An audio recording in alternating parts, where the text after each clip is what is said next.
अगर आपने अभी तक चैनल सब्सक्राइब नहीं किया है तो इसे सब्सक्राइब कर लें, क्योंकि आपको यहाँ पर बहुत सी जानकारियाँ मिलती हैं उपायों से संबंधित, वास्तु के उपाय, ज्योतिष के उपाय और इसके साथ साथ मैजिकल नंबर्स। आज मैं आपको खास बात बताने वाली हूँ। इस चैनल पर आप हर रविवार को वास्तु के उपाय देख पाएंगे और शनिवार को आप देख पाएंगे एंजल नंबर्स के बारे में और हीलिंग कोड्स के बारे में। आपको यहाँ पर हर सैटरडे और संडे को मैं आपसे एक डिफरेंट तरीके की रेमेडीज़ को शेयर करने वाली हूँ, तो इसलिए चैनल पर बने रहें। आज हम बात करेंगे, क्योंकि आज संडे है, तो आज हम बात करेंगे वास्तु के उपायों के बारे में। अगर बच्चे पढ़ते नहीं हैं, अगर पेरेंट्स को ये टेंशन लगी रहती है कि उनके बच्चे रिजल्ट नहीं लेकर आ रहे, पढ़ नहीं रहे, तो वास्तु के अकॉर्डिंग क्या उपाय किए जा सकते हैं। वास्तु में ऐसे बहुत से उपाय हैं जो आप अलग अलग तरीके से करके अपने जीवन में बहुत सारी चीज़ों को बदल सकते हैं।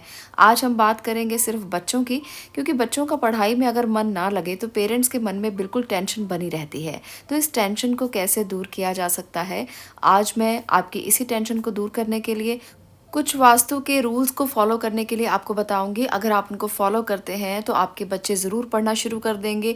आपकी ये दिक्कत तो कम से कम दूर हो जाएगी। बच्चों के स्टडी रूम में कुछ ऐसी चीज़ें होती हैं जिनको रखना चाहिए और आपको उनके स्टडी टेबल का बहुत ध्यान रखने की ज़रूरत होती है। उनका स्टडी टेबल एक ऐसी डायरेक्शन में होना चाहिए जो वास्तु के अनुरूप हो, यानी कि पढ़ाई के अनुरूप हो। अगर बच्चा पढ़ता नहीं है तो इसके पीछे का कारण उसका स्टडी टेबल हो सकता है या उसकी दिशा हो सकती है जहां वो बैठकर पढ़ता है। तो आपको स्टडी टेबल जो है या उसके पढ़ने का क्षेत्र जो है, उन दोनों को एक ऐसी दिशा में फिक्स कर देना चाहिए जहां से बहुत अच्छी सकारात्मक ऊर्जा आती है पढ़ाई को लेकर। वो क्षेत्र है वेस्ट साउथ वेस्ट का क्षेत्र। वेस्ट साउथ वेस्ट, यहाँ पर आप देख रहे हैं दिशाओं को मैंने निर्धारित किया है। जहाँ पर आपको रेड टिक नज़र आ रही है वो क्षेत्र है वेस्ट साउथ वेस्ट की दिशा। यहाँ पर अगर स्टडी टेबल है तो ऐसे में बच्चे की कंसंट्रेशन अच्छी रहती है, वो अपने स्किल्स को अच्छे से डेवलप कर सकता है। उसमें जो भी कैलिबर है, जो भी इंटेलिजेंस है, उसका भरपूर रूप से वो इस्तेमाल कर सकता है। यहाँ इस दिशा में बैठने से बच्चे पर स्ट्रेस नहीं आता और वो अपने काम को अच्छे ढंग से कर पाता है। दूसरी दिशा है नॉर्थ ईस्ट डायरेक्शन। इस दिशा में भी अगर बच्चे का स्टडी टेबल है तो वो बहुत अच्छे से पढ़ पाएगा। एक और बात आपको याद रखनी है, दिशाओं के अनुसार आपको घर की दिशा को देखना है।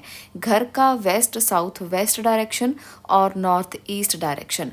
आप कमरे का मत देखें, घर को देखें। पूरे घर में कंपास लगाकर अच्छे ढंग से आप दिशा को देख लें और उसके बाद वहाँ पर उस बच्चे का स्टडी टेबल रख दें।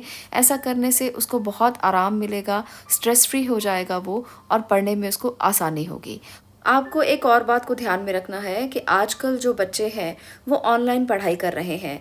सबके लिए कंप्यूटर भी ज़रूरी है, मोबाइल भी ज़रूरी है, क्योंकि हर तरफ ऑनलाइन ही सब कुछ चल रहा है, जिसकी वजह से आपको कंप्यूटर की दिशा को भी निर्धारित करना चाहिए। उसके स्टडी टेबल के ऊपर ही कंप्यूटर हो तो इससे उसको आसानी रहती है। जो भी कंप्यूटर में वो देखेगा वो उसकी पढ़ाई से रिलेटेड ही होगा। ऐसा करने से बच्चों का कंसंट्रेशन बना रहता है और उनको पढ़ाई करने में मदद मिलती है। तो दिशाओं का बहुत बड़ा रोल है। अगर बच्चे सही ढंग से नहीं पढ़ते हैं तो इसका मतलब ये है कि उनकी दिशा ठीक नहीं है और वो कंसंट्रेट नहीं कर पा रहे। चलिए, अभी हमने बात की है दिशाओं की। ये दो दिशाएं बहुत महत्वपूर्ण हैं अगर आप शिक्षा और ज्ञान में वृद्धि करना चाहते हो। इसके साथ साथ अब मैं आपको बताने वाली हूँ कुछ ऐसे सिंबल्स जो अगर आप स्टडी टेबल के ऊपर रखते हो तो बच्चे की कंसंट्रेशन बहुत अच्छी रहती है। सबसे पहली वस्तु है क्रिस्टल का एक पिरामिड। आप उनके टेबल पर रख सकते हो, इससे उनकी कंसंट्रेशन बढ़ेगी, इससे उनके मन में पॉजिटिविटी आएगी और वो बहुत ध्यान लगाकर पढ़ पाएंगे। दूसरी जो वस्तु है, दूसरा जो सिंबल है वो है ग्लोब। ग्लोब को स्टडी टेबल पर रखने से बच्चों का ज्ञान बढ़ता है। बच्चे दूर दूर के ज्ञान को लेने के लिए उत्साहित होते हैं और इससे उनके बंद पड़े हुए दिमाग के क्षेत्र का विकास होता है। तो ग्लोब एक बहुत ही अच्छा और मैजिकल सिंबल है। इससे उनके सबकॉन्शियस माइंड में इस बात की एनर्जी क्रिएट होती है कि उनको बहुत कुछ सीखना है और आगे बढ़ना है। तो पिरामिड और ग्लोब दो ऐसे सिंबल हैं, अगर स्टडी टेबल पर उनको रखा जाए तो वो बच्चे के माइंड की प्रोग्रामिंग को बदल सकते हैं।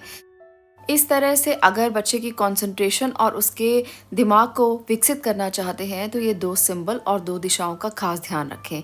इसके साथ-साथ एक और चीज़ जो हमें हमेशा याद रखनी चाहिए, बच्चों का रूम जो है वो बहुत साफ-सुथरा होना चाहिए, स्टडी टेबल साफ-सुथरा होना चाहिए, उस पर धूल नहीं होनी चाहिए, उस पर गंदगी नहीं होनी चाहिए।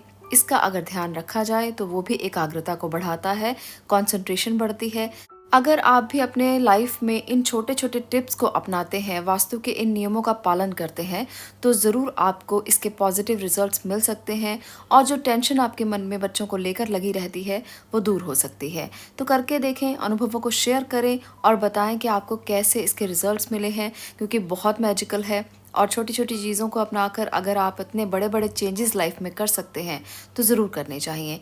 आज के लिए इतना ही। अगर आपको ये वीडियो पसंद आई हो तो लाइक कर दें, शेयर करें और चैनल को सब्सक्राइब करना बिल्कुल मत भूलें।